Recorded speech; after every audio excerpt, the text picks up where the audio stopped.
It started with a whisper. At exactly 3:13 a.m., Jacob Moore, a late-night radio enthusiast, sat in his cluttered apartment, scanning the AM frequencies for anything out of the ordinary. He wasn't expecting much, just the usual static, maybe a distant foreign station bleeding through. But then, he heard it. A station that didn't exist. The broadcast began with a faint hum, like an old phonograph warming up. Then, a voice, low, crackling, as if speaking from another time. "This is WXRX, the lost frequency, broadcasting from beyond." Jacob leaned in, his heart pounding. There was no WXRX station on record, he was sure of it. The voice continued, listing names in a slow, deliberate cadence. Margaret Ellis, gone, but listening. Daniel Reed, waiting in the in-between.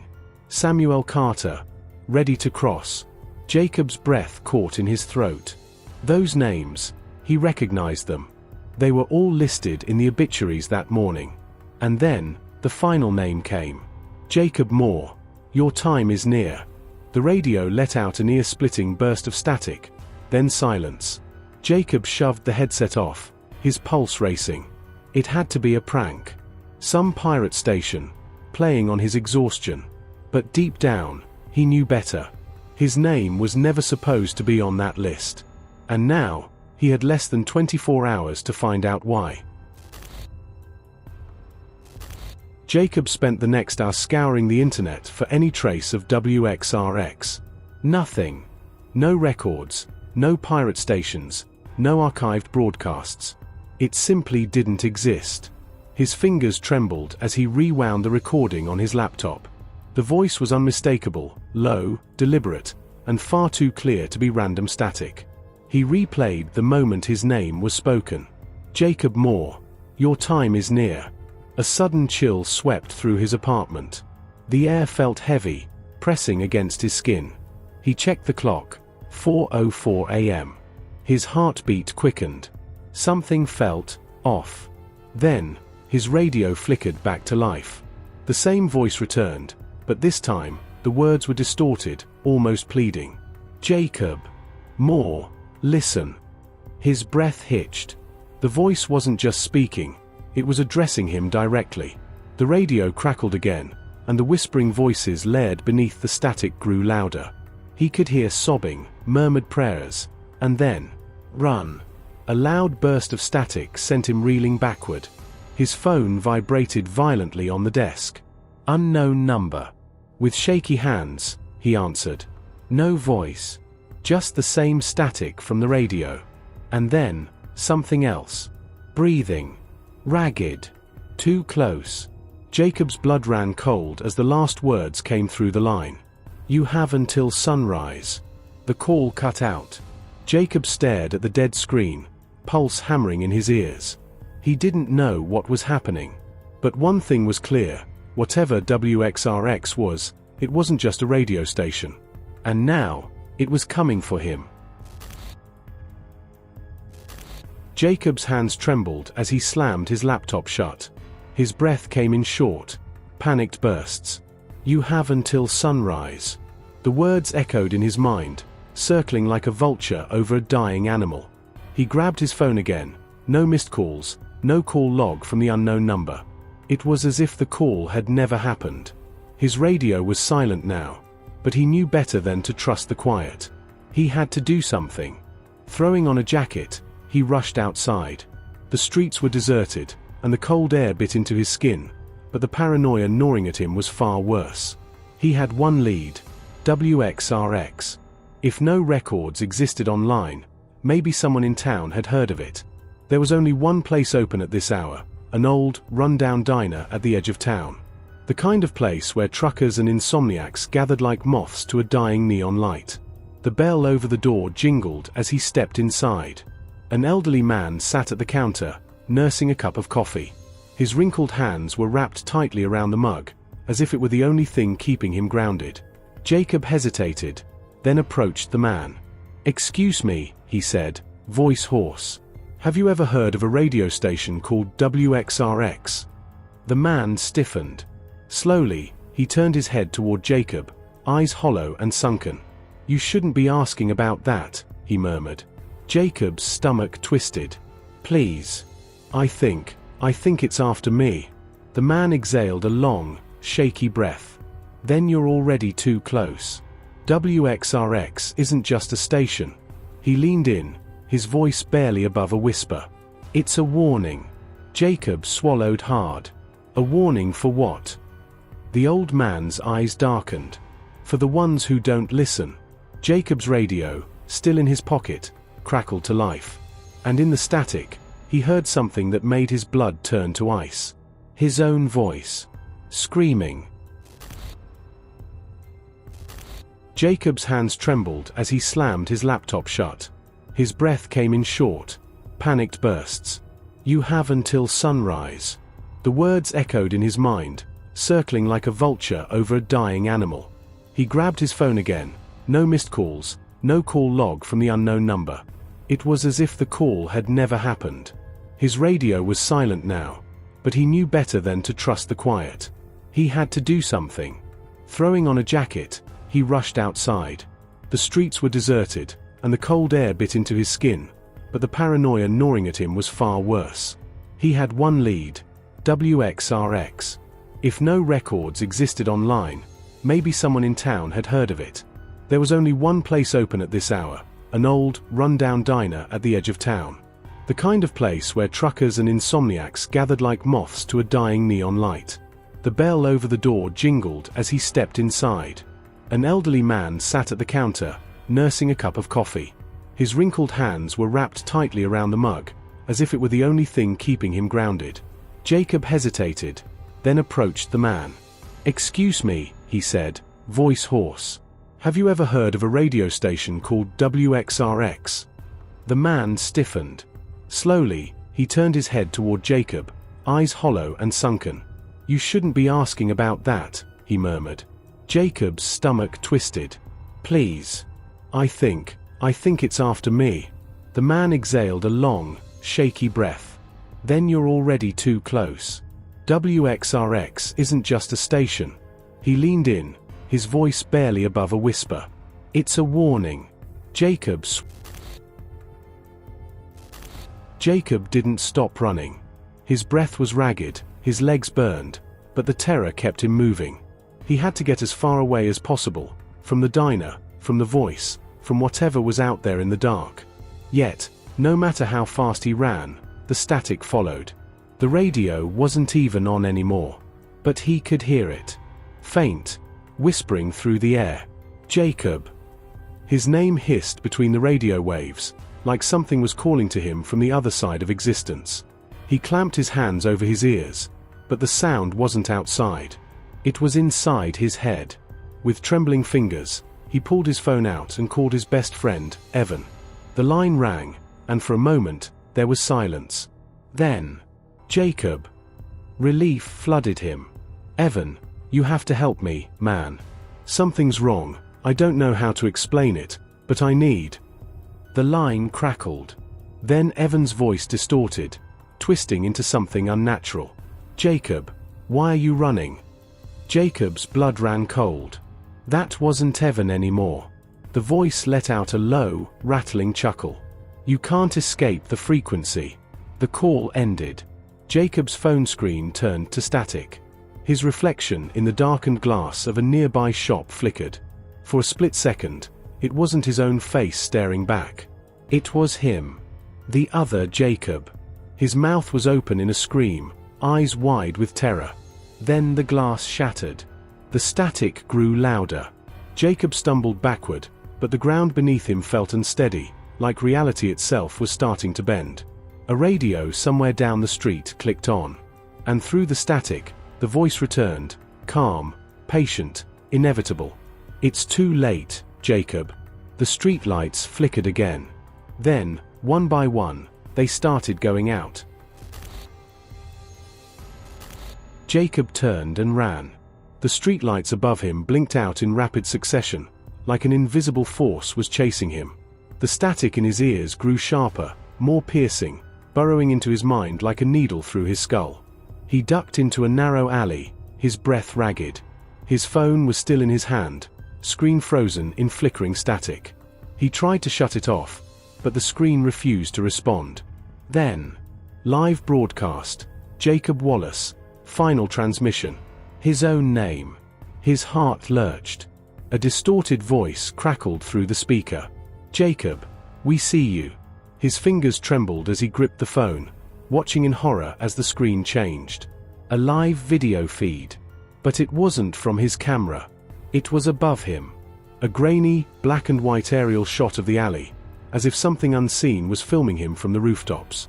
Jacob's breath caught in his throat. He looked up. Nothing. Just the empty sky. But on the screen, the camera was zooming in. Closer. Closer. Until. Run. Jacob bolted, his pulse hammering. The static roared like a storm, drowning out his thoughts. The buildings warped around him, twisting unnaturally as he sprinted. The street ahead of him stretched and shrank, a nightmare labyrinth shifting with each step. And then, a radio flickered to life at the end of the alley. The voice on the other end was clearer now. Calm. Almost gentle. "You're almost there, Jacob." Almost where? He didn't know. But he had no choice. He kept running. Jacob's lungs burned as he ran, but the alley ahead of him didn't end. It stretched on infinitely, a repeating cycle of brick walls, rusted dumpsters, and flickering streetlights. His phone vibrated violently in his hand. The screen was still broadcasting the aerial view of him, but now he wasn't alone. A shadowy figure stood at the alley's entrance. Tall, motionless, faceless. Jacob skidded to a stop, his breath ragged. The voice crackled through the radio again. "Don't stop, Jacob. You're almost there." He turned his head slowly. Another figure had appeared behind him. Identical. Motionless. The alley had become a dead end. But the broadcast still continued. The camera angle changed, now watching him from the side, like someone was filming from just beyond the alley wall. Jacob pressed his back against the cold brick. His mind raced. Then, the voice on the radio deepened. Distorted. "You shouldn't have tuned in, Jacob." The figures took a step forward. Static swarmed his ears. His phone screen flickered, glitching between the live feed and something else. A countdown. 0:10. Jacob's heart slammed against his ribs. The figures moved closer. 0:07. The walls began to close in, bricks folding like a living organism. 0:05. The figures' heads twitched. Their necks cracked as they tilted in unison. 0:03. The radio's signal spiked, a high-pitched wail drilling into his skull. 0:01. The screen went black. Silence. Then, "Welcome to the frequency." The world around him vanished. Darkness swallowed Jacob whole. There was no alley, no sky, no ground beneath his feet. Just an infinite void. The only thing that remained was the voice. "You're inside the frequency now, Jacob." He turned, but there was no direction. His body felt weightless, as if he was suspended in a vacuum of sound. A flicker of static danced in the distance. Then another.